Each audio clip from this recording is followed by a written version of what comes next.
You want the dirt on rock and roll? You got it.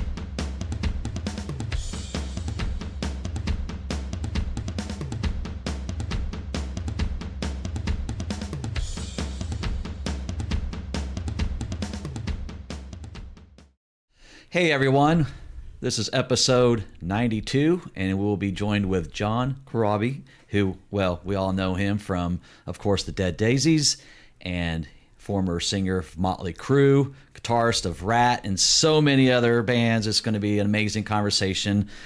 He will be here in Tulsa. I believe it's Friday, October 13th. Yeah. Coming Anyway, up. so make sure you share this episode on all your favorite Facebook groups, favorite Facebook pages, tag your friends in it and all that good stuff. We're also on YouTube. We're live on Twitter, live on Twitch, and we will also be on our podcast platforms like Spotify, iHeartRadio, Amazon, and so many others. Anyway, take it over, Jana. This is my host, Jana. Yes, thank you guys again for tuning in to Tulsa Music Stream and being the consummate professional that John is. He is already here a few minutes early, and so we're going to go ahead and bring him on screen. John Corabi, everybody. How are you doing this evening, sir? I'm all good. How are you? We're great. We really appreciate you cutting out some time for us tonight. You know, John, we're lucky here in Tulsa because for the second time in about 3 years, you're going to come play for us. And yes. This show is coming up Friday, October 13th at the Graffiti Bar, 111 South Detroit in Tulsa. You guys need to go to stubwire.com RSVP for your admission into this show. John, for people who have not seen your acoustic show yet, give us an idea of what we can expect at that show that night. You know, it's kind of anything goes. I don't really write a set list.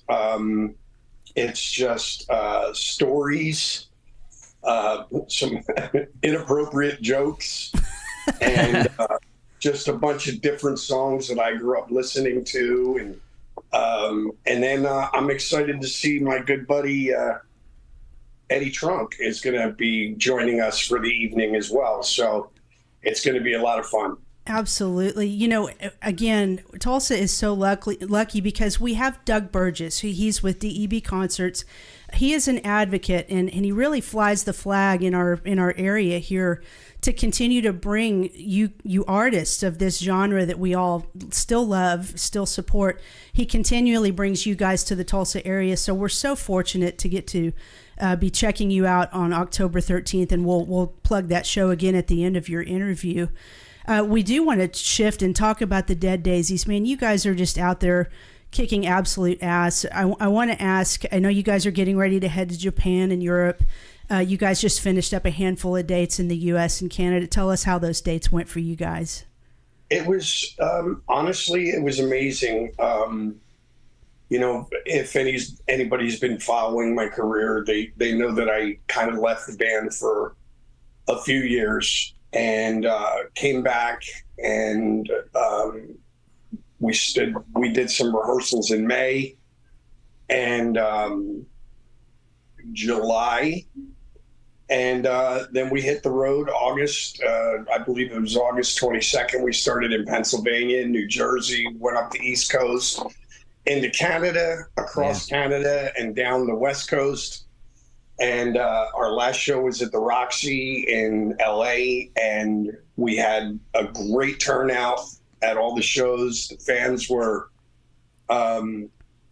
just amazing as usual. I have to say, the Dead Daisies, have the greatest fucking fans on the planet. Like, literally travel to different countries and different places to come and see us. And so we had a great time, man. It was awesome.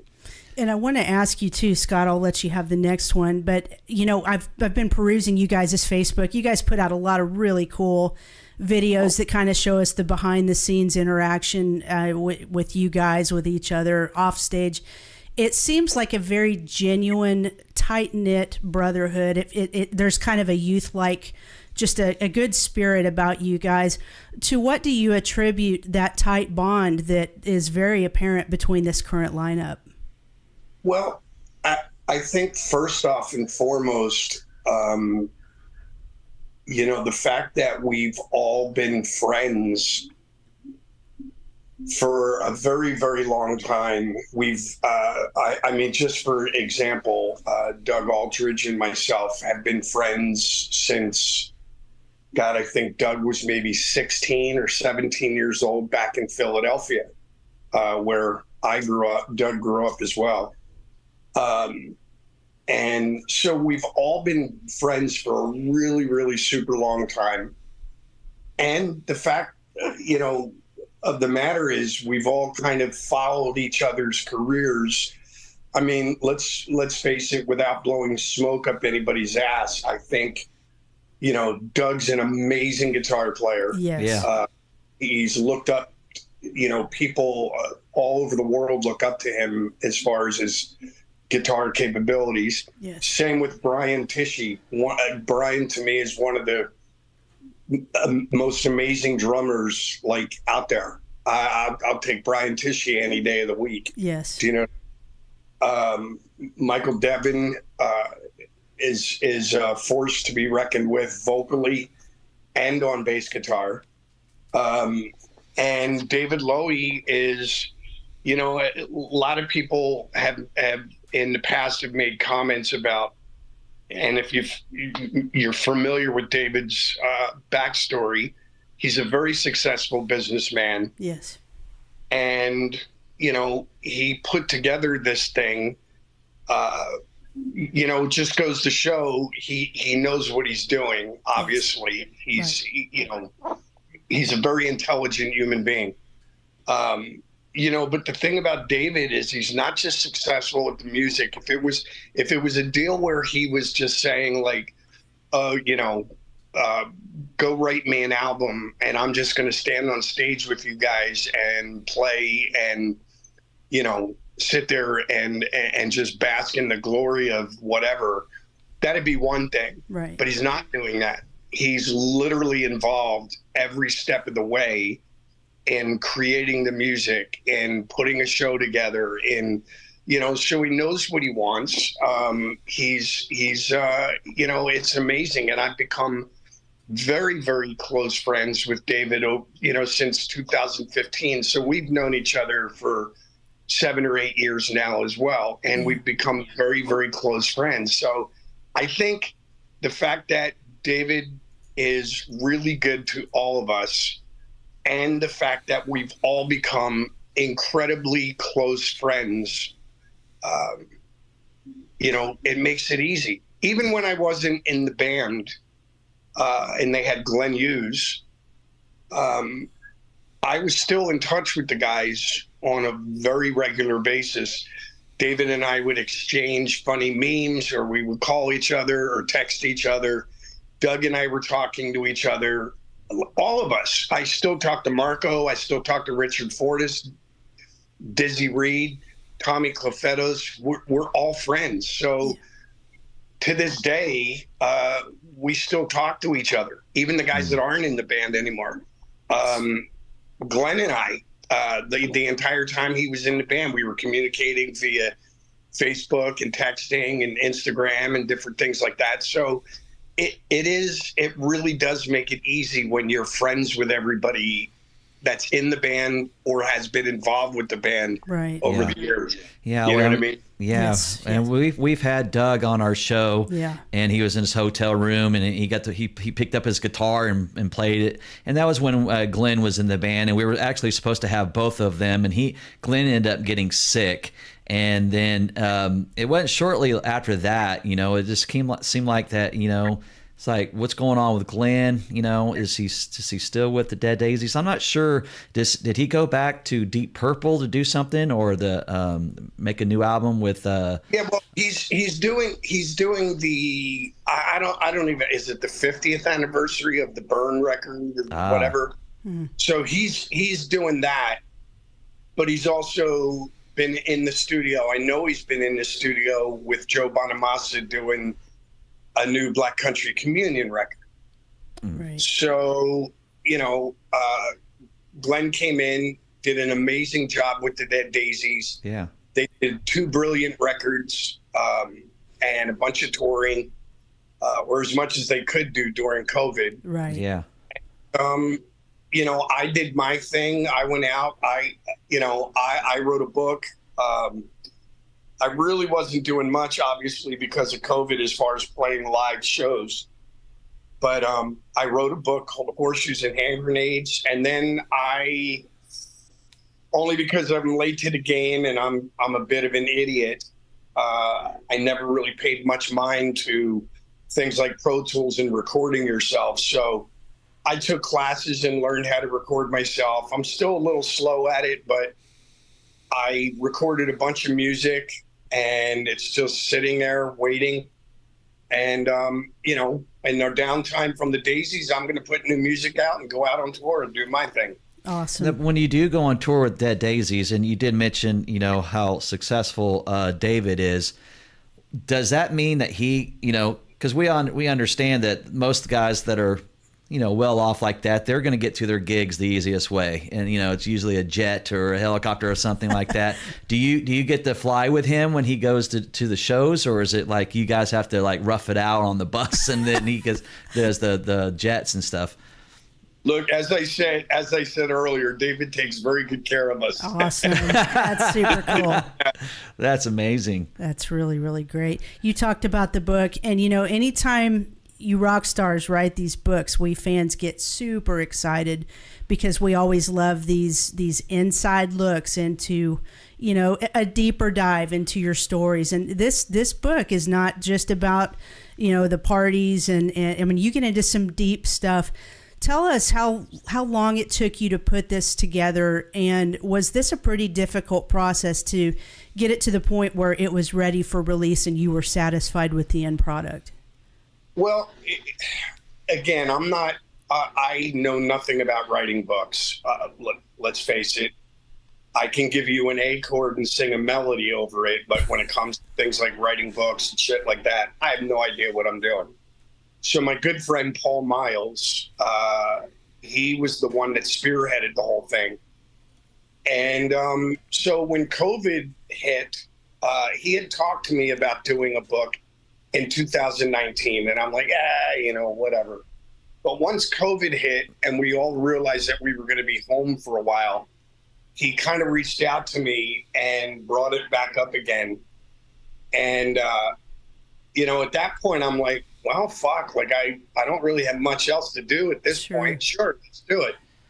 So you have to understand Paul. Paul has got a website called, I think it's called Crucial Crue. Yeah, he's like a Crue historian. Yeah, a Motley Crue historian. And as far as researching things go, I mean, that guy could be a private investigator. It's ridiculous. Wow. He found things about me that I forgot about, and that I was like, you know what I mean? Like I was like, holy shit, dude! Like, how did you figure that out? And he just did these deep dives. So he went on, researched a bunch of different interviews, and it was a little difficult because he lives in Australia. I'm in Nashville, Tennessee. Okay. So we were talking to each other. It'd be like Saturday morning his time, Friday night my time. And he would have a list of questions like set up and ready to ask me. We can kind of conducted it like an interview. So he would ask me a question, and as I was giving him the answer, if there was something that intrigued him in my answer, like he would stop me and then go, whoa, explain, like, what do you mean by, or who's this guy that you were in the band with or whatever? And I would elaborate on it. And I just gave him all this information. We did this for a couple of months. Paul kind of put it into a book format and then sent me a Word document. And then I went through it and read the whole thing and took things out or added things that I thought were missing, corrected things that were maybe not totally correct, whatever. And then I would send it back to him, and then he would go through it. And we just did this like 5 or 6 times back and forth, correcting and editing. And, you know, we got it to a point where we felt that it was a good read. We felt it wasn't boring, and we took as much fat out of the story as we could. And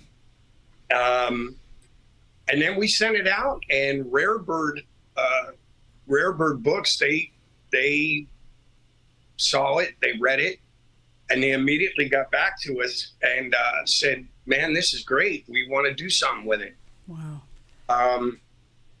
At first, they were a little concerned that it might be a little long, because most musical autobiographies are only like 250, max 300 pages. Right.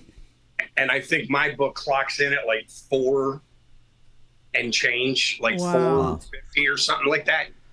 But the thing is, they sent the I don't know what it would be called, the transcript of the book. They sent it to all their employees, and they said, "What would you cut out?" And they sent them home for the weekend. They all read it, and they came back, and they're like, "Fuck, man, it's great." Like, That's so cool. so we left it as is. It is, but again, I look at it like, you know what? It's double the length of most musical autobiographies. So I feel like the fans are getting more for their buck. And a lot of the fans are saying that they had a hard time putting it down, and then when it was over, they wish it wasn't over. So, I mean, you gave them 450 pages, and they wanted 450 more. So that's, it's always a great thing. And that's the thing. Like, I have to be honest with you. Like, I've been, in this day and age, like, you don't sell, it's not like records being, well, first of all, there are no record stores anymore, very minimal. And the places where you can buy records, they usually just do the top 20 Billboard albums, whatever. So, and it's the same with books. So I'm selling most of them online through Amazon and shows. Yeah. And I have to be honest with you. I sit every night. I don't charge for a meet and greet. I just sit there and I try to say hello to everybody. And I sign the books. And I'll tell you, man, like, the people that had it and showed up at the show and asked me to sign it, the complaints have been like none. Awesome. And they're all saying the same thing. Like, it was such a great read. And and they love the fact that it's not just about music. It's just about life. You know what I mean? Yeah. I mean, you talk about driving a truck, and you go through your parents' divorce, and I mean, it gets really personal things that, a lot of things that people don't know about you, they can finally, see the real you. Yeah. Yeah. And that's what I didn't want it to be, because I think there's more to life than your job, regardless of what it is. Again, I hate the term, but, people look at me and go, "Oh, he's a rock star, or he's a, whatever." I just think there's more to life than just your job. Sure. People like football players, whatever. I just saw a thing, whatever. I can't remember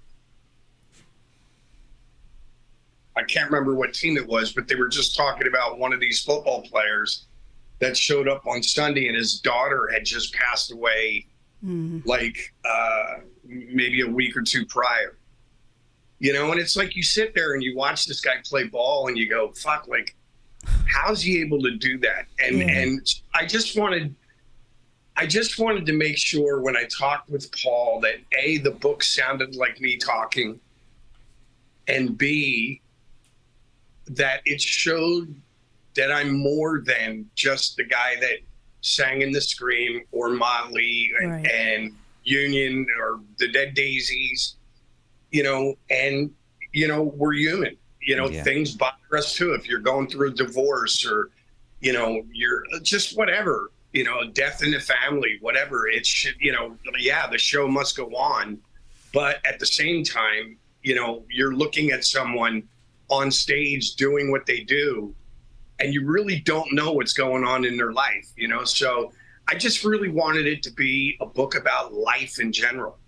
You know, with you saying that, we did a lot of research on you, and, you know, I didn't really know, I knew a lot about your musical side, but not your personal side. And with the book, and then last night we spent 3 hours on Paramount Plus, and we watched this documentary called "I Want to Rock." You are in it. It's an amazing documentary on my favorite subject, 80s heavy metal, and the stories were amazing. Some of them were make you want to cry. There were sad stories in there. There were stories of triumph and success and failure.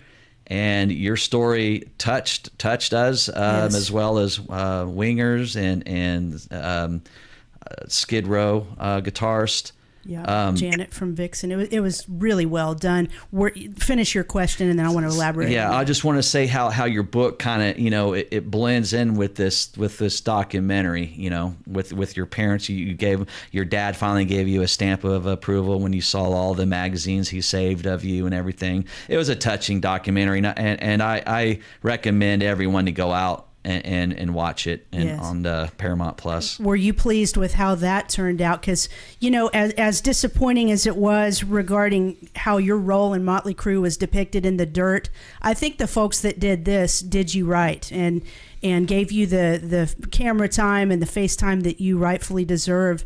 And as Scott said, when you got to the point where you talked about your dad, it was super touching. Were you pleased with how that turned out? Yeah, it was, you know, I was, you know, to be honest with you, and this will go back to, you know, the story I was trying to convey about my dad. Like, you know, honestly, like I was just honored to just, you know, when the guys from MTV called me and said, "Hey, we'd like you to be a part of this documentary we're doing." And I was like, okay, all right. Yeah, sure. And I wasn't real sure, like, is this something that's going to be taking a piss out of Mm-hmm. things? And you know, and the guy Tyler Measham that, you know, directed it, he was such a nice guy, and his questions were great. He asked me a lot of things, and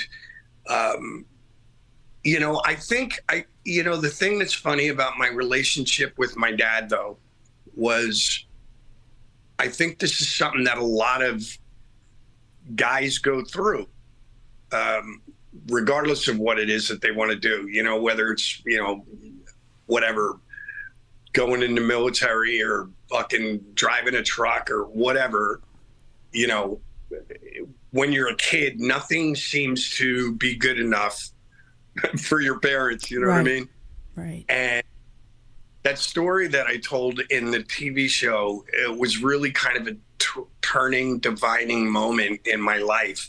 My dad gave me this advice that was just so fucking amazing and needed at that moment of my life, that I just kind of put everything into perspective for me. Yeah. And I was just telling, oddly enough, this guy that I took an Uber ride yesterday or the day before, and the guy was, you know, a musician. We live in Nashville. It's like, you know, the old Hollywood adage, like every waitress is an actress just waiting to happen.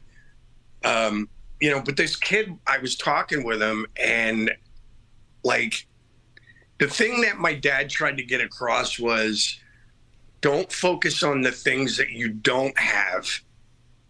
Focus on the things that you do have. Yeah.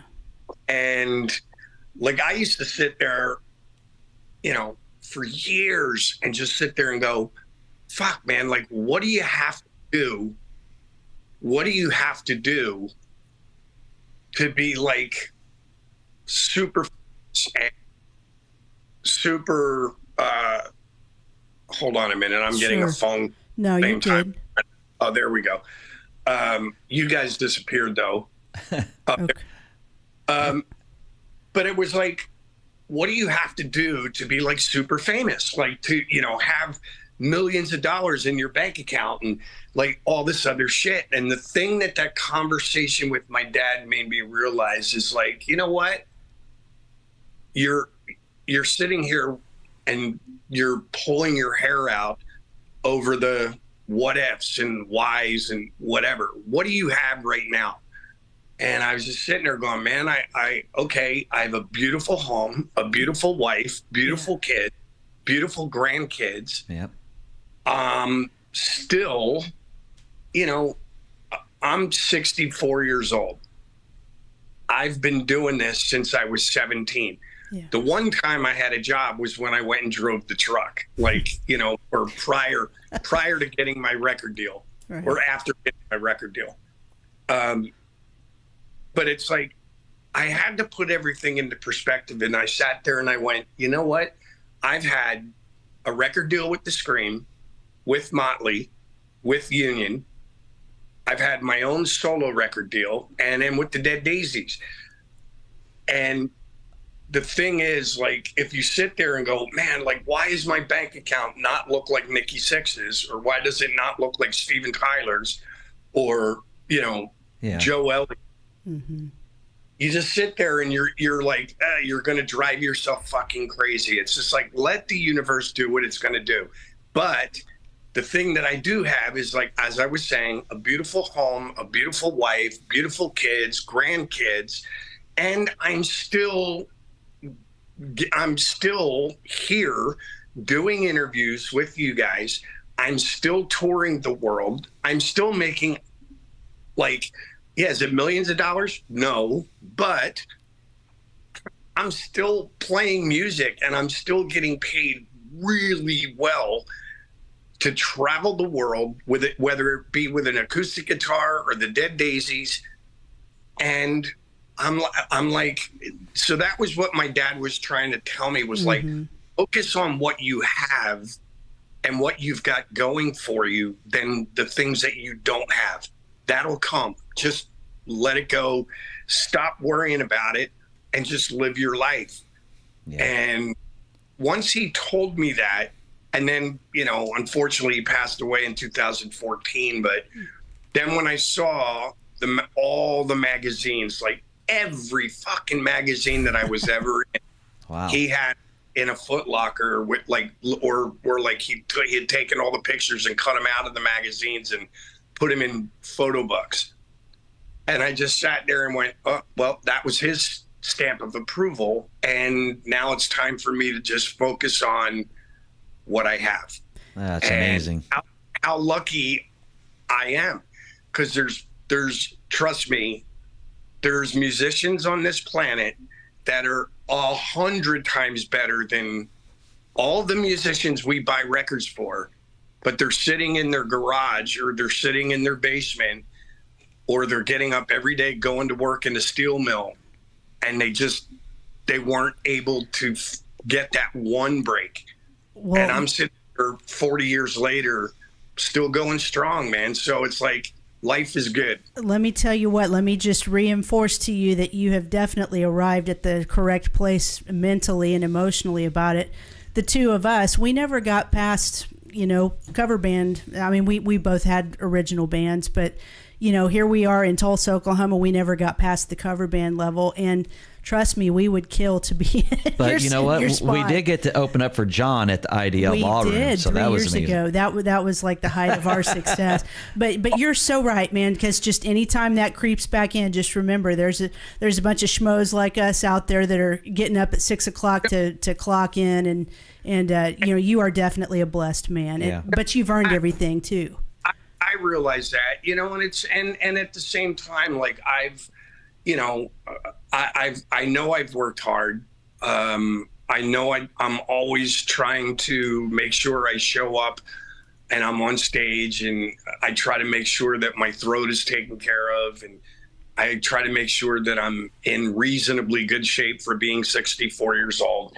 You know what I mean? But it's like, I try to make sure that I'm polite and nice to the fans that have supported the last 30 or 40 years. So I really do feel blessed, you know what I mean? And sound cliched or bullshit. I do. I now, after that conversation with my dad, and it really opened my eyes to, stop worrying about what the fuck Nikki Sixx is doing. Right. Or about the, $750,000 car Steven Tyler's buying, and, where he gets to go vacation, and just enjoy your fucking life. That's right. Yeah. That's right. I just kind of let it go. I'm like, you know what? I'm just going to be that guy that's like blessed, but I'm just going to be that guy that's like kind of a household name, but not quite. And I'm okay with it. Well, you're certainly beloved, and we Yes. definitely have a lot of your fans here. We do a live stream, and a lot of your fans are watching the interview as we go on. So we're going to ask a couple of questions from the fans in the chat room for you, and or just. Read some comments. Read some comments. This is from Michelle White. She says, "Love you, Crab. Love spending time with you and Destin. And thanks again for signing my cherry pie." Laughing out loud. "Thanks for letting me know that the sound guy had it in the car all day." Huh. Okay, I really need to stop drinking. Anyway, moving right along. Go ahead, Scott. Leslie says, "When I seen you in Tulsa, you were very generous with your time." That's nice. Yeah, we love you here in Tulsa, definitely. Thank you. What else you got? Enough. I have another friend that lives in Tulsa, Danny Boy. Oh, yeah.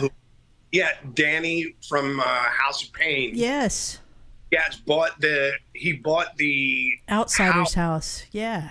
Outsider's house, and he made it a museum. So hopefully, if I get there, I can go stop by and see it. I'd love to. The last time I played there, Danny came by the show, and we were hanging out for a bit. So he's a good dude. Right on. Justin McDougall says, "Glad you're back with the Dead Daisies. Loved your album with Motley Crue. By far my favorite." Yeah, a lot of people share that sentiment. That is a revered album. Yep. Bill Warford says, "Awesome John Corabi, one of the greatest rock singers ever. Seen him at the IDL Ballroom. He did an amazing cover of The Cars Drive." Awesome. Yes. Thank you, guys. You did talk a little bit about, some Motley Crue stuff, and you brought up your record deals that you have. Mick Mars in the recording studio, for years have been saying he's going to be coming out with a solo album. Apparently he's got a record deal. I'm not sure with who or what. I know you're supposed to be on this record. Are you in? Are you out? We don't know how things are going with everything on that side. Do you have any inside information? No, to be honest with you, I don't. And it's unfortunate. And I could be wrong on this, but I don't know. Hopefully, they can separate one thing from the other. Yeah. But fortunately, I believe the record deal, because I was actually talking to Paul Taylor about this. When I just did a tour with Tom Kiefer and Winger. Yeah. Summer prior to doing the Dead Daisies thing, and I was asking Paul what the deal is with Mick's record, because he actually helped Mick co-write some of the songs, and I think he played on it as well, some guitar and keyboards. And unfortunately, Mick. The record deal that Mick signed was with Alan Kovac, Motley's manager. Wow. So I'm just going to, I could be wrong on this, but I'm thinking that because he's suing Motley now, that's going to be detrimental to the album coming out or not. They're going to sit on it. Ugh. Probably. Man. Oh, man. So I'm not sure when we're going to hear that record of Mick's. As far as the songs that I did with him, I don't know if I'm going to be on it. I did 2 songs for Mick. God, I think it was the first year I was in the Dead Daisies, first or like maybe 2016. Wow. So we're talking 6 years ago, 7 years ago. Whether or not they made the record, I couldn't tell you. But I know Paul Taylor was played some guitar and keys on it. And I believe this awesome singer named Jacob Bunton, he did a lot of the writing with Mick and Paul and sang on the record. Yeah. But unfortunately, I'm thinking, again, I could be wrong. I always preface everything I say with, I could be wrong. But I wasn't wrong about the lawsuit. So thinking that because he signed the deal with Motley's manager, thinking that record is just going to get sat on for a while. You know, you were one of the first ones to come out in public on behalf of Mick Mars when all that kind of came down. Of course, you and Carmine Appice. Yeah. Was that something that came as a shock to you when you saw the news? Or did it something that you just needed to kind of get off your chest because you knew something was not right with it? No, I mean, to be honest with you, I was not. First of all, they put out a press release saying that Mick wasn't going to tour due to his health and blah, blah, blah, and he was retiring. I didn't say a word. The only reason why it got out was because I was in London. I was doing I had an acoustic show in London, but they had also set up a book signing and a Q&A for me like a day or two before my show. Yeah. And there was a live audience, you know, and then I took some questions from the audience, and that first statement had just come out. And one of the fans said to me, how do you feel about this whole thing, the statement of Mick Mars retiring? And it had been, the statement had been out maybe a couple of weeks. And I'm not, you know, I don't have anything against Motley. I don't have anything against Mick. I really have no fucking horse in that race. You know what I mean? But they asked me a question and I said, you know what? Honestly, I said, that's a statement that was prepared by Motley's managers. Motley's side of the fence. I'm not going to totally believe anything that they have to say until I hear from Mick. And that was it. That's all I said. And he ended up going silent on phone calls and text messages and things. And did that kind of bring like kind of, I don't know, get your antennas up a little bit about the situation? Or? Well, I was talking to his wife prior. I had not talking, texting. And I was in Switzerland, which is where she's from. And I was texting her. I'm like, oh, hey, I'm in your motherland. And honestly, I just wanted to see if her parents and sister wanted to come to one of my shows. So she was like, yeah. And we were texting back and forth. And I sent her some photos and she was commenting. And then I said, how's Mick? And it was like, boop, crickets. Oh, man. So I said, something's not right. So I don't know what it is, but something's not right. And so I made that comment at the book signing thing. And the fan was like, well, what do you mean? And I just said, look, this is a statement, again, that has been made up.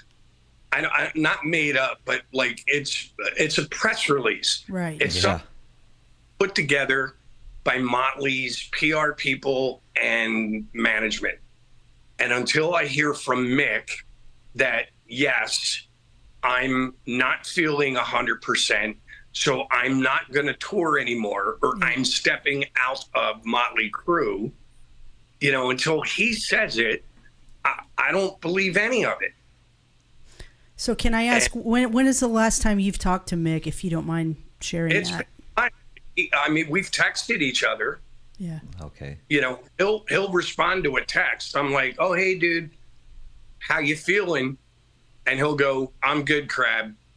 Just trying to get through this bullshit. And then I just let it go. Like, I don't want to get too involved in anything, whatever. And I just said, hey, need anything, just let me know. I only live like 20 minutes from Mick. So I just said, if you need anything, give me a shout. Wow. You know, you were the first one to replace anyone in Motley Crue, and you had to, you know, sit there through these press conferences and stuff, and kind of deal with them bashing on Vince and stuff. And I always wondered if that ever made you uncomfortable, you know, kind of having to kind of deal with all that, you know, as like it's basically a divorce going on, you know. Listen, dude, there were so many things in that band that I was like not comfortable with, but I just kept my mouth shut and just kept telling myself like, well, okay. I mean, obviously they've been very successful their whole career. They know what's going on. They know exactly what they're doing. Yeah. And I let things go that I probably shouldn't have let things go, but I did. You know, but you live and learn, dude. You know, it's like, okay, mistake. I figured it out. No big deal. Now it's like if I see something that I don't think is right, I'm sorry. I'm not trying to be an asshole. I'm not trying to piss anybody off, but I'm going to fucking say something this time. Yeah. Do you know what I mean? Well, Learn my lesson. Yeah, like Scott said, we're doing all this research on you. We pulled up a bunch of old interviews, you know, where we were watching where you're sitting there with them right after they've gotten you in the band. And man, the vibe was so good. They were speaking so highly of you and just talking so much about what you've brought to the band, you know, strapping your guitar on and how that just blew them away. I know you've made comments in the past that it was very enjoyable making that 1994 album. But then by the time you were involved in the writing of what would become Generation Swine, you basically have said that was miserable. So what do you think led to the deterioration of the relationship with those guys? Was it primarily because the honeymoon period was over, or do you think it's because they were feeling the pressure from the label and not selling 12 million albums, you know, right off the bat? What was causing that to be a miserable experience for you? All of the above. Okay. You know, it's like, I'm not telling anybody anything new. Like at the end of, we were on tour, and the minute we got back, like we got home from tour, they fired everybody. Managers, accountants, lawyers, they fired everybody. The record label, I mean, how would you feel? Let's just say this. How would you feel if you went in and you put a lot of money down on a car and said, I want whatever, let's just say I want the Audi R8 Spider. Okay, that's $175,000. Okay, well, here's $175,000. I want an Audi R8 Spider in black. But they deliver an Audi TTRS, which is $100,000 cheaper. Do you know what I mean? Yeah. In white. And it's like, you know, that's basically in the nutshell. Like, I'm not slagging myself that I'm not worth, you know, whatever money, but it's just at the end of the day, Elektra handed Motley like 30 or 40 million dollars after Decade of Decadence. Yeah. And, you know, they purchased something. And the something that purchased was Vince, Nikki, Tommy, and Mick. And then 3 months later, 4 months later, whatever it was, 5 months, they contact the record label and they go, oh yeah, that piece, that emblem on the hood of the car is gone. We got this new emblem that we're gonna You know what I mean? And it's like the record label wasn't happy from the beginning. Yeah. Now you factor that in with, you know, those guys talking shit as much as they could, as often as they could about Vince in a derogatory fashion, then that drew a line in the sand with the fans. Then you factor in that was the time when Nirvana, Soundgarden, Alice in Chains, Pearl Jam, all those bands were, you know, that's what everybody was listening to. And all the shit that Motley represented was out of fashion. I'm going to tell you something you've probably already been told a million times. I believe you were made the scapegoat in a situation where, quite frankly, you know, here it is, the mid 90s. I mean, any band that had any kind of association with the 80s, they were cast aside like they were garbage. And I feel that even if Vince had still been in the band, they would have had the same downturn of success. No one was wanting to have anything to do with quote unquote 80s bands at that time. So I truly feel you were made a scapegoat. You guys put out an amazing album. It did not sound dated. It was very relevant. And it didn't sound like grunge either. No, it did not. And I know you're proud of that album. You should be. I love that record. And, you know, to be honest with you, there's, you know, other songs. You know, it's funny because there was not just that record. We did almost another album's worth of material on a record called Quaternary. Love that stuff as well. And then we started writing for the Generation Swine record, you know, and you know, at times it was okay, but I just think, you know, the record label was pressuring the guys, and I don't give a shit what Alan Kovac says. Alan Kovac came back into this thing with one goal in mind, and that was to get me out and get Vince back because he saw money. Yeah. Money. Yeah. That's it. Like, I can get these guys back together again. I can salvage this deal with Elektra, and I can make money putting the original four back out on the road again. Yeah. Well, you know, it's always kind of a pattern with when Tommy left, they talk shit with each other. Yeah. You know, when Tommy was left, and then, you know, they got Hole's drummer, Samantha Maloney, was that her name? You know, then there was shit going back and forth with all that. And then, of course, now Mick. And so everyone's almost kind of had their day, you know.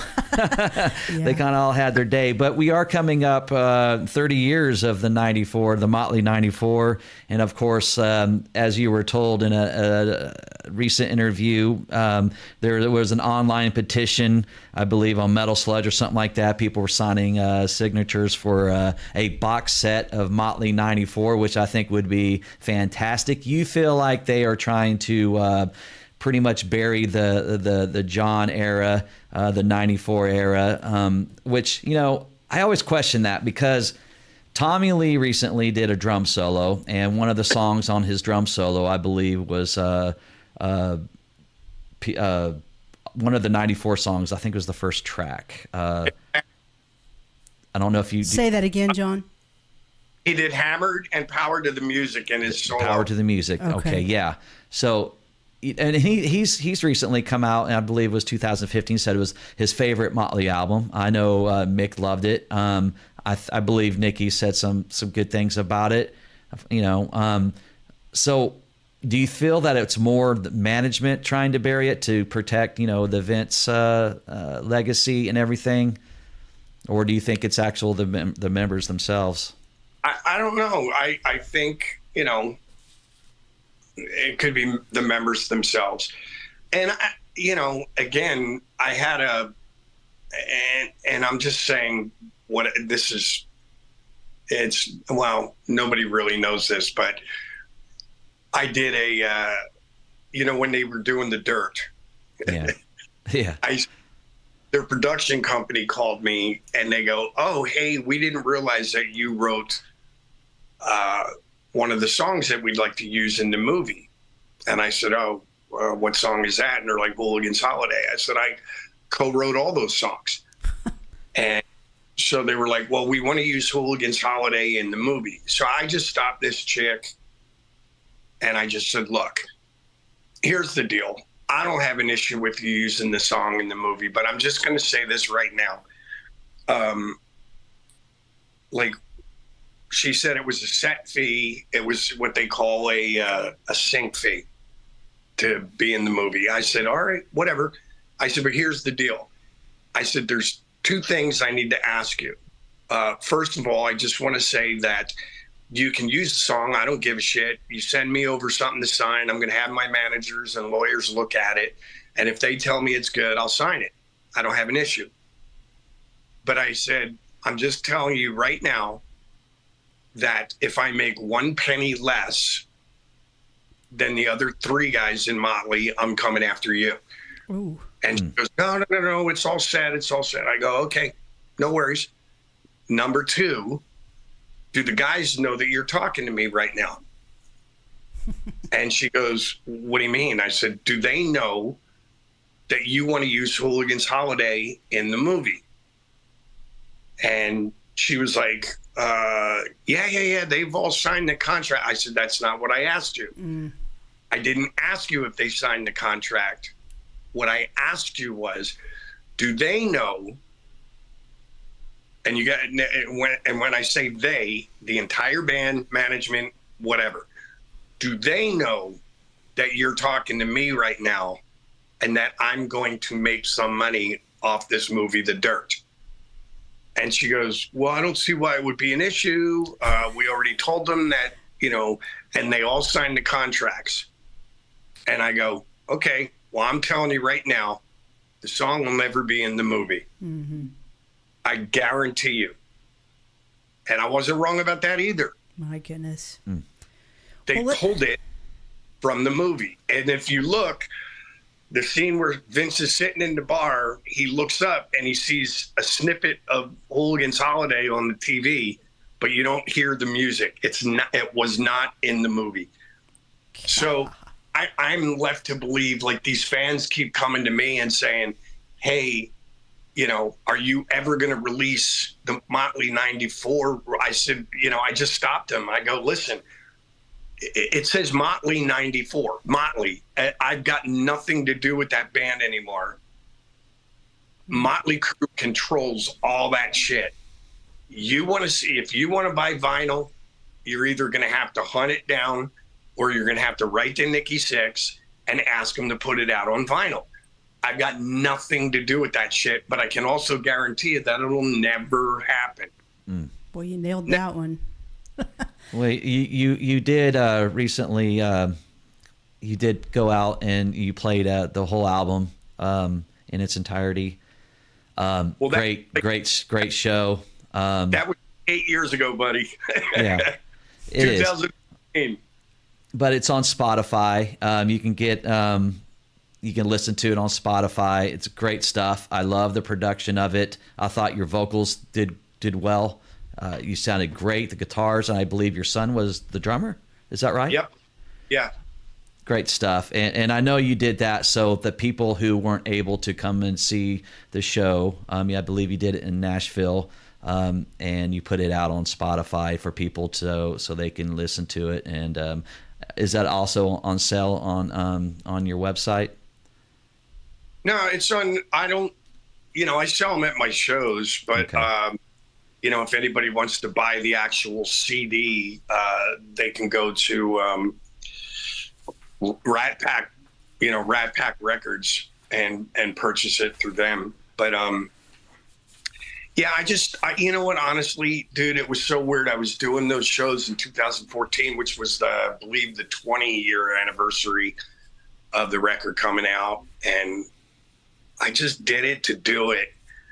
But the funny thing is, I went out and I did a tour, and I said, hey, this is the Motley record in its entirety, same as the record, top to bottom, live. And then I would get done, and everybody would go, oh, man, that was awesome. But I'm kind of disappointed, man. I didn't hear Man in the Moon or Any Union. And I'm right. like... You just can't please anyone.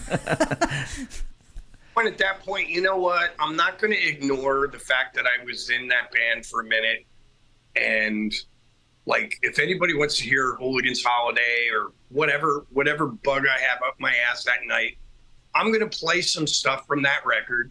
But I also have music from the Scream, Union, my own solo shit. Yeah. I've got Daisies music. You know, I didn't even realize this until recently, but I've done, you know, obviously some live records as well.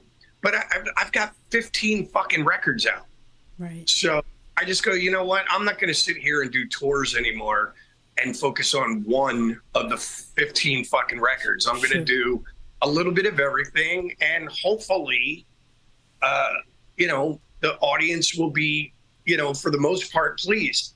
You know, it's funny though. There's even like, you know, there's a few songs that Aerosmith has to do, like Dream On. It's got to be in the set every night of the week. Yeah. You know, but you're never going to please everybody. Like, there's some fans that want to hear,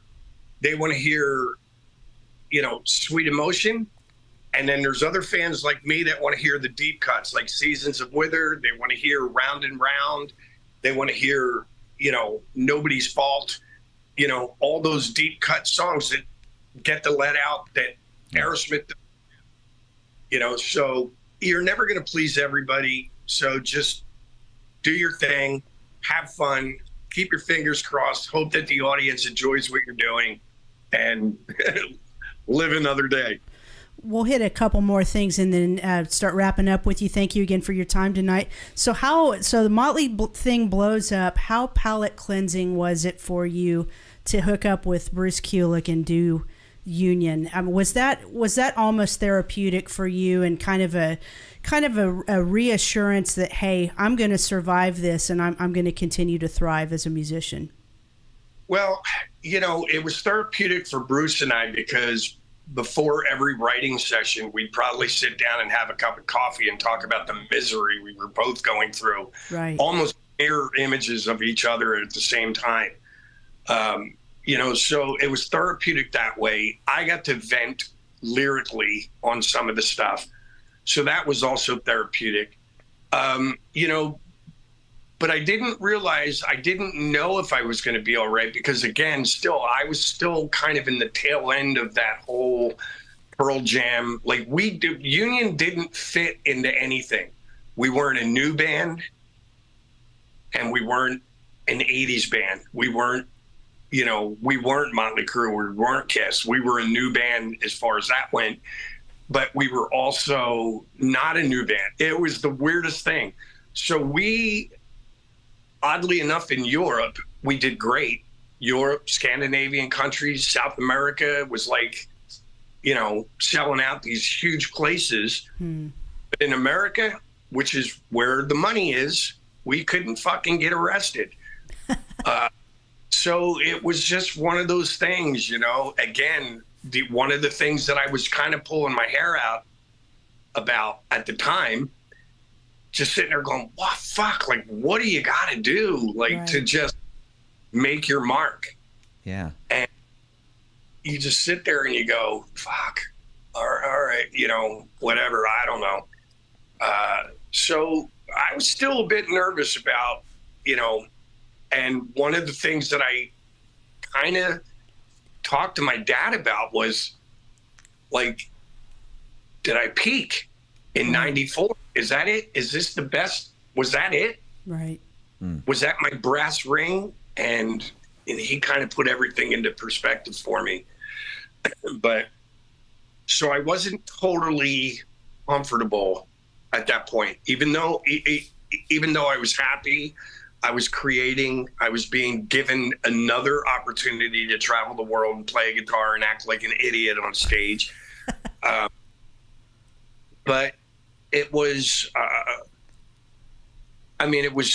it was cool that way, but I still wasn't out of the woods yet as far as how do I get back to, again, you know, I kind of had 5 years of a taste of what life could be like. Right. And I'm like, how do I get back to that? And I was looking at it the wrong way. I don't need to ride, I don't need to be, that's not what made me happy. I had to sit there and think about the kid that was practicing in his garage, in his basement, and just content that he figured out the guitar solo in Smoke on the Water. Yeah. Do you know what I mean? I realized I wasn't doing it for the love of doing it. I was doing it to get back to that. Sure. What does that mean? That means what? What does that mean? Like ride in a private jet or ride first class or, have $500,000 in your personal savings account or what does that mean? Right. So I wasn't quite out of the woods yet. And it wasn't until, I can tell you exactly, I was doing that Monster Circus thing with a bunch of friends in Las Vegas. And it was like my 50th birthday. It was just prior to my 50th birthday. And I had that long conversation with my dad. And he goes, dude, you're looking at things the wrong way. And I went, fuck it. None of it matters. I'm still playing music. And again, I don't have to go through the list. Here's all the great things I have going on in my life. Yep. All the other shit doesn't matter. That's right. Doesn't matter. When Union first hit the press and we knew this album, former Kiss members, former Motley members, joined a band together and they put out this new album. It's Bruce, and then of course the Eric Singer project. There's 2 Kiss members and a Motley singer. And it's like it all looked great on paper and the music sounded great. And I thought for sure this thing was going to blow the hell up. Yeah. And why didn't it? I have no clue. I don't know what it was, but great stuff. And it was a great idea. I mean, especially just right, perfect timing. It's and it's funny. I laugh because this is why I called my book Horseshoes and Hand Grenades. I realized that I've been the king of always being at the right place, but at the wrong time. And, even some of the girls that I've dated and been married to, now in hindsight, I can look back at everything with some wisdom and go, you know what? Probably shouldn't have married a girl that was 24 years old. She hadn't figured her life out yet. Didn't know what she wanted. Do you know what I mean? So you can do that sometimes. Like you can look at why a relationship didn't work after you've left and you've had some time to reflect for a minute. When you're in it, you're like, ugh. You know what I mean? Yeah. So, you know what? In hindsight, everything that I did, I look, again, this is another little parameter that I use, but I just say like every band that I was ever in, I wish I was still sitting here talking to everybody about the 15th Scream album. It didn't work out that way. Not my choice. I was in the Scream, and then all of a sudden, who knew Motley Crue would call? Right. And yeah, great. I started flying first class and all that shit, but I also did it right at the brink of the grunge thing happening and all of the 80s, that anti-80s sentiment being swept under the rug. Not my fault. That's right. Didn't plan on it, and then I got into this band Union, and it was like, and it just the way it worked out, the promoters and the radio stations and all the magazines were like, well, are they a new band? Or are they an old band? How do we categorize them? We don't know. We don't know what to do with this band, blah, blah, blah. So we wound up walking our own path, and we made a great dent all around the world, except for America. And you can ask any musician on the planet, if you had to make it somewhere, where do you want to make it? And they're going to say America.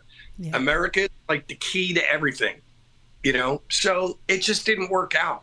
I can't change the things that happened in the past. I'm not going to try and change it, but I'm not also going to sit here and give myself an ulcer over the things that I may or may not been able to do 20 years ago. I can't do that. No. So I have future. I have to keep moving forward. I have to just keep writing. I have to keep, keep doing my thing. And you know what? Maybe I'll write one of those, if I, there was that song Whitney Houston sang in The Bodyguard, maybe I'll write a song like that. Right. And whether I do it or somebody else does it, Dolly Parton loves Whitney Houston's version of that. So you can't sit here and beat yourself up or sit there and play Monday morning quarterback, because all you're going to do is give yourself an ulcer. That's right. Now you ultimately you joined Ratt. I got to open up for you guys at the Cain's Ballroom, famous Cain's Ballroom here in Tulsa, years ago. And I actually talked to you backstage. I tried to get you to come. Me and my girlfriend tried to get you to come to a club, an after party club called $2 Saloon. Of course, you had other things you had to do. So that was great opportunity for me I loved Ratt. And with these guys, you don't know if they're coming or going. Steven's off doing his thing. With you having some sort of an inside track with these guys, are they wasting time? Because it seems like they could be doing so much right now, and they're just not. And it's unfortunate, but they can't get out of their own way. And let me ask you this. As a fan, are you a fan of Ratt? Oh yeah. Oh yeah. Okay. Love Warren. Well, yeah. So, I mean, how awesome would it be for Warren, Steven, Juan, and Bobby to just put everything aside, figure out what Motley has figured out and what Poison has figured out. Do what you got to do. It's not about you. It's about the fans. You guys have a legacy of music. They sold a lot of fucking records. Yeah. A lot of fans out there that would love nothing more than to hear Steven's voice, Warren's guitar, and Bobby's drumming. And Juan. All of those guys. Those four guys with a guitar player, go out and do your thing, and just put your fucking egos aside. I don't know if they'll ever be able to do it. And I don't think Skid Row can do it either. I mean, their current singer is fantastic. He's killing it. But how many people still pine to see Sebastian up there? It's the same thing, I just saw Baz, and honestly, it sucks. Obviously, I'm not in Ratt anymore. I was in Ratt with three of them. I don't know what the chemistry is like now. I know what it was like then. And I don't sometimes some relationships are just completely irreparable. Right. Mm-hmm. It's, but that's where the fans need to just go, you know what? Fuck it. I don't even know why I'm trying. It's just never going to happen. Right. And maybe if they let it go, they'll be surprised.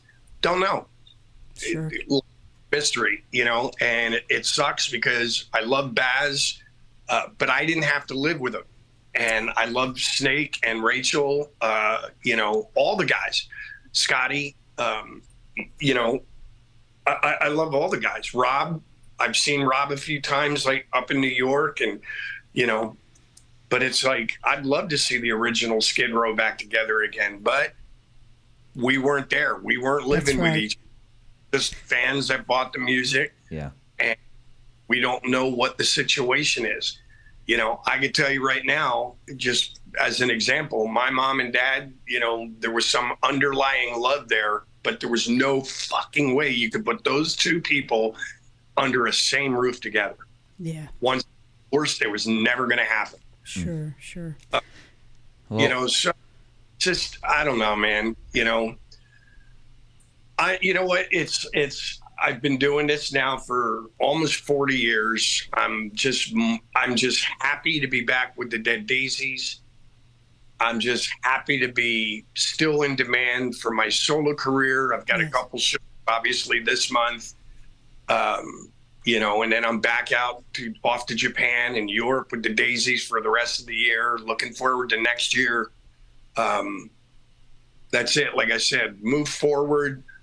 You know, and again, I'm not trying to impart any wisdom on anybody, but if you drive a car, you put it in drive, and you spend your time looking in the rearview mirror, you're gonna hit something. That's right. And it's not good. So look forward.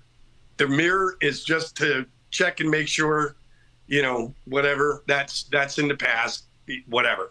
Look forward and step on it. Perfect advice, John. Hey, let me read you a few more viewer comments, and then we'll cut you loose for the night. Bill Campbell says, "Love you, John. Patiently awaiting you to return to Tulsa. Need you to sign my copy of Horseshoes and Hand Grenades." I'm sure John will do that for you, Bill. Bring that thing on out to the show. Don Sloan, Union was awesome. I still have that record. You guys really were. Now, we have a request, and you can say yes or no. Leslie Allred says, "Can we see your eyes just once?" Look at that. That's beautiful. We love Jason it. Fritz says, "Is there a song that John feels like he has to have on his set list but doesn't like playing it?" Oh, he's trying to say what you were going to say, John, and we'll go back to that question. Just for the record, I just want everybody to know, like, these glasses, I don't wear these glasses. You know, it's not about the cool factor. These are prescription. At sometimes, not all the time, but sometimes at night, my eyes are a little sensitive to like lights and shit. So they're prescription glasses, and I wear them because I have to. If I didn't have to, I wouldn't wear them. Please forgive me. But they are cool. I'll say Jason Fritz says, "Is there a song that John feels like he has to have on his set list but doesn't like playing it?" And go ahead and put up the comments. Sure. Wow. No. I can't really think of. There's a few songs that I'd like to have back that I kind of feel like, due to the schedule, like I'm not real. I know a lot of fans love the Blue Room record, and I thought maybe half the record was really good, but the other half, I was like, fuck, I wish I would have had a little more time to just tweak things. There's a few songs that throughout my career that I felt like, God, why did I say that? Or why did I use that word or that sentence or that chord? And I wish I would have had just a little more time to just fuck with it. But if it's in the set, it's because I feel like it needs to be there. And trust me, as much as I love you guys, the fans, if I don't like a fucking song, I ain't playing it. Sure. Like, it's not going to happen because at the end of the day, the fans are going to be able to read it all over my face. Yeah. So, for sure. You know, John, I'm a Motley fan. I'm a Kiss fan. My two favorite bands in the world, you know, 1 and 2, sometimes 2 and 1. But, you know, I listened to an interview, and you always didn't understand why, you know, a lot of people were infatuated with the 94 album, you know, that era. And the best way I can describe it as a fan for both Kiss and Motley, it's almost like the Vinnie Vincent era. You know, Vinnie came in, had the Creatures of the Night album. You know, he came out, he looked like he was the warrior, looked like a badass, but he replaced a legend like Ace Frehley. So it was like, it was heartbreaking, but yet it was mysterious and different and cool. And then they came out with Lick It Up, and then he was gone. Lick It Up was another great album, great songs, beefed them up, saved their career. You came in at a different time of music in our era. it came from party rock to all of a sudden you guys are out just bashing it, put out this heavy record. It was cool. It sounded awesome. And we fell in love with it. A lot of us fell in love with it. Not everyone, but a lot of us did. And we loved it. And so that's why we dissect that album. That's why we dissect everything about John and Motley and how did you guys do this, and why didn't Personality Number 9 form instead of Generation Swine. We love it, and so we're infatuated with it because it's just a different part of the band, and you were the first replacement, just like Vinny was with Kiss, and I always kind of tie those together. Not that you two are the same guys, but you understand what I'm saying. Yeah, I get it, man. I get, and I even get the fans that still fucking hate that record. Yeah, Get it? Like trust me, I've met quite a few of them, and they're like, nah, dude, not going to buy it. Or, it's just, I just, I understand it. Like, if Aerosmith was to get, I don't give a shit, Paul McCartney, Robert Plant, some of my favorite singers, to go out and replace Steven Tyler, I wouldn't be happy either.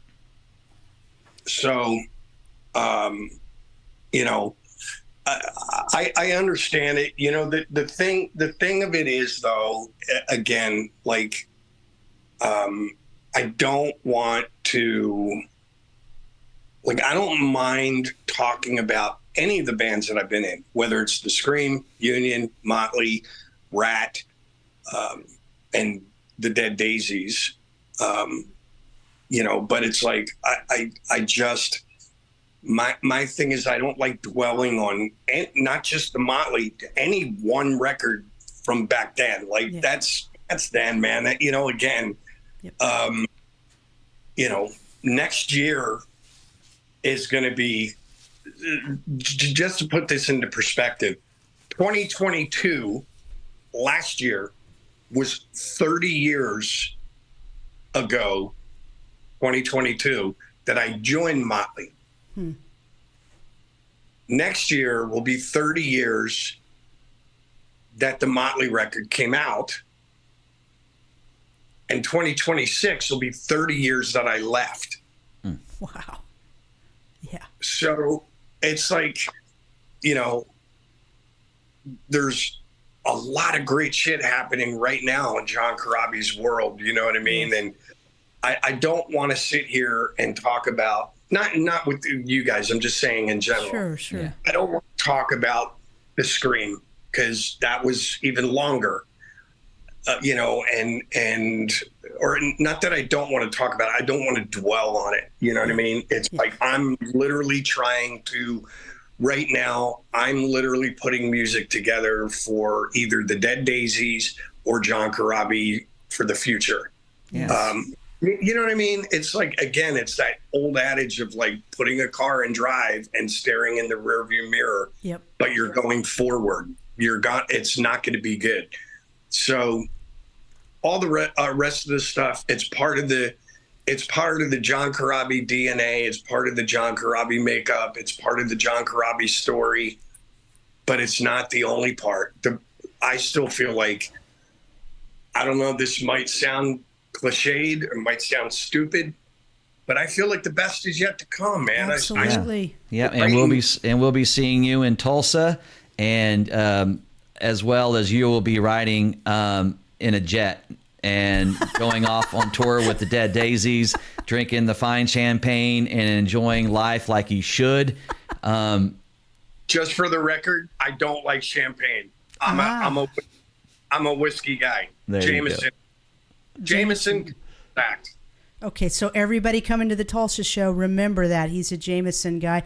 You have given us a ton of time. We are so grateful. One more time, guys, make sure you go check out John Corabi live at the Graffiti Bar Friday, October 13th. The doors open at 7 that night, and the show is at 9.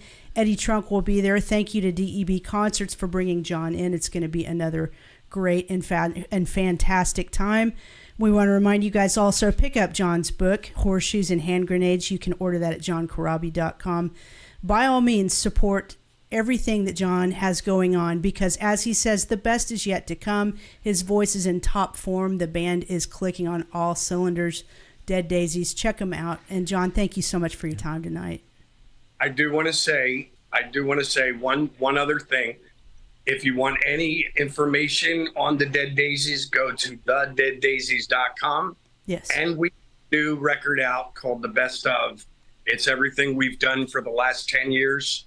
And like I said, the best is yet to come. And you're on an album with Glenn Hughes. Isn't that amazing? Killer. Who saw that? Second one, to be honest with you. If you remember, Glenn and I sang on Misunderstood together. And here we are on another record almost 30 years later, together again. So That's awesome. so cool. You did great, my friend. We wish you well, and we'll see you here in Tulsa in just a couple weeks. Thank you, John Corabi. Thank you. Have a great night. Have a good night. Bye-bye. Bye-bye. Awesome. Yeah, I mean, you're on an album with some legendary musicians. I mean, Doug Aldrich is an amazing guitar player. Ooh, yeah. The Dead Daisies. Of course, you have other musicians that were in that band. Shit, man. I mean, tons of people, and that's the thing. There's so many people that have been in and out of the Dead Daisies, but I think they're trying to keep this as their core piece. Yeah. And let's go out. They're going to go out in Europe and Japan and kick ass. I mean, and they're celebrating the best of, and to be on an album with Glenn Hughes, and then of course John Stevens was their first vocalist, I believe. Amazing stuff. I got to tell you, I don't know if John will see this or watch it back, but he actually helped me out with something tonight. I don't know if he realizes this, but as he was talking about, wanting more and questioning, why didn't I get this? Why doesn't my bank account have X amount of dollars in it? At our level, I mean, we never got to John Corabi's level ever, but we would have killed to get there. But it's like his perspective is so correct and it's so right. No matter what level you guys are in life, you have to step back and go, look at what I do have. Look at what I have accomplished. We have a beautiful home. We have friends. We have great cats. We have food to eat. We pay our bills, and we get to play music on the weekend. So what a great lesson in being grateful for the things that you have achieved in your life. And we don't have to ride around on a bus and wake up and you're amongst, 6 dudes laying around. You can wake up and make your breakfast and kind of plan out your day, go set up your band, play for the weekend, come back home. Working the week sucks. It does. No one wants to get up and go to fucking work. I don't want to fucking do that. Yeah. But here we are. But we're at the age where we just got to do it a few more years and then we can retire and do all that stuff. That is if you got your 401 going in retirement in place and all that. Wow. Suddenly we've turned into a financial advice show. I like this. Well, this is good. But I do recommend you guys to see that Paramount Plus I Wanna Rock documentary. Ooh. Yes. I didn't have Paramount Plus because how many apps do you have to see the cool shit? And it's like constantly you got to have these new apps. Drives me crazy. Of course, I had the trial. I did the trial as soon as I watched all 3 episodes, all 3 hours last night. Amazing documentary, and it they had all the cool cliche stuff from 80s rock in there, but they shot it from different angles, and they had some really cool footage I've never seen before. Yeah, it's cool stuff from the Strip. It looked like it was filmed. It was brighter. It looked like it was newer, but it wasn't. It was not cheesy in any way. And it actually, like he said, well, I don't know if he said it on our interview or Eddie Trunk's recent interview, but there are moments of that are super sad. I mean, Dave Sabo from Skid Row, man, he's gone through some stuff and he's depression and abuse, and it just. Oh, man. Vicky Hamilton, who managed, that poor girl. No, she managed Motley Crue, and they shit all over her. Guns N' Roses, and then she managed Poison, and they shit all over her. Right before they were like, we're about to make it like huge, and it would have like they dropped her like right before. Yeah. And then she found Guns N' Roses. Let Guns N' Roses like stay in her apartment and let them live there. They partied there. She still has like a coffee table with cigarette burns on them from, you know, Steven Adler and Slash and all the guys. And finally, I guess they, you know, there was a part where they were getting nominated, I guess, in the Rock and Roll Hall of Fame, and Slash and Steven Adler thanked Vicki Hamilton. But there's a lot of ups and downs in this documentary of, like I said, success and starting out and finding success, and then failure, and then finding that happy place again after the failure. It's a roller coaster. I recommend it. It's really cool. Gotta watch it. The Kip Winger part is fascinating. I mean, our interview with him was great. He's a very serious, intellectual guy. His portion of the story is very moving as well. So definitely check that out.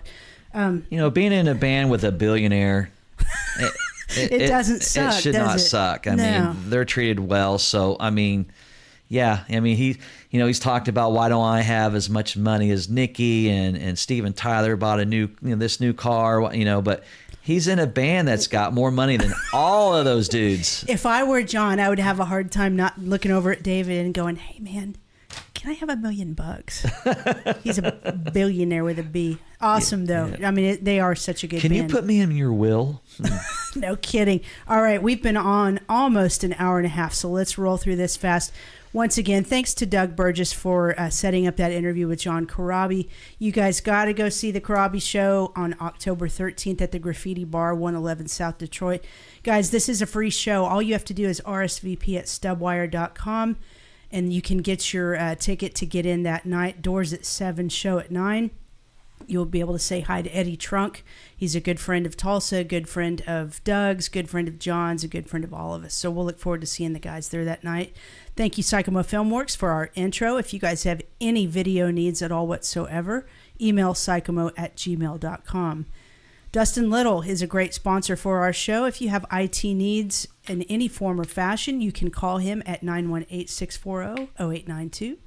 Email Dustin at okiepc.com. Do you need some photos taken of your band, your business, or something else? Well, Shipman Photos will do your branding right. Contact them at shipmanphotos.com. How about screen printing? You guys need some shirts printed up? Contact Todd at Identity Merch, 918-521-5660. Tulsa Music Stream, baby. He is the guy that takes orders for our Tulsa Music Stream swag and mails those out very quickly. So if you want to order some TMS stuff, you can go to our Facebook page, click on our website link, and it'll take you right there. Like Scott said, we kind of breezed through this at the beginning, but anytime you want to see us live or on replay, you can go check out our YouTube page. Make sure you subscribe and hit the notification bell.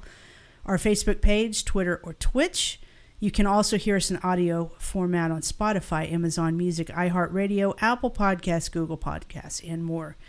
We're going to do this again next Thursday. This is going to be fun. Roxy Petrucci of Vixen will be on with us Thursday, October 5th, 7 p.m. Central. That's going to be great.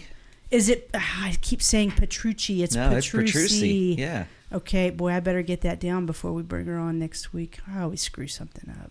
Well, I had an amazing time, and it was great hearing the stories of Motley. I love Motley, and I always wanted to, let him know that there's a lot of fans out there that love him and adore his music and his writing abilities and his song, his singing, just everything.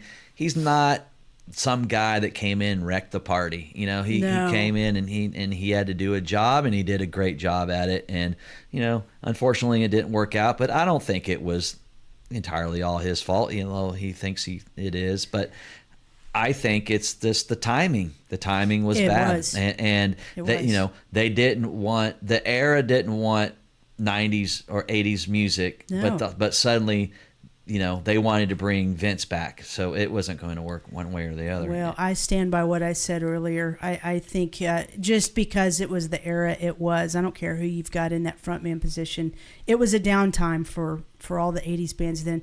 But what a resurgence in the 2000s, man. We've had a good time since. That's right.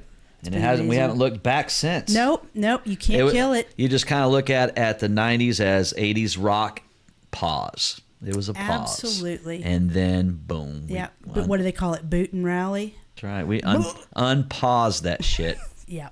Rock and roll forever, you guys have a baby. great night. And as always, share our stream and tag some friends or whatever. Try to get some more people involved, and the more the merrier, man. We need to get to 1,000 subscribers on YouTube, and we would love to get more followers on our Facebook page. Spread the word, and we love you guys, and we'll see you next week when we have Vixen Roxy Petrucci next Thursday night at 7 o'clock Central. Thank you for watching Tulsa Music Stream. We'll talk to you soon.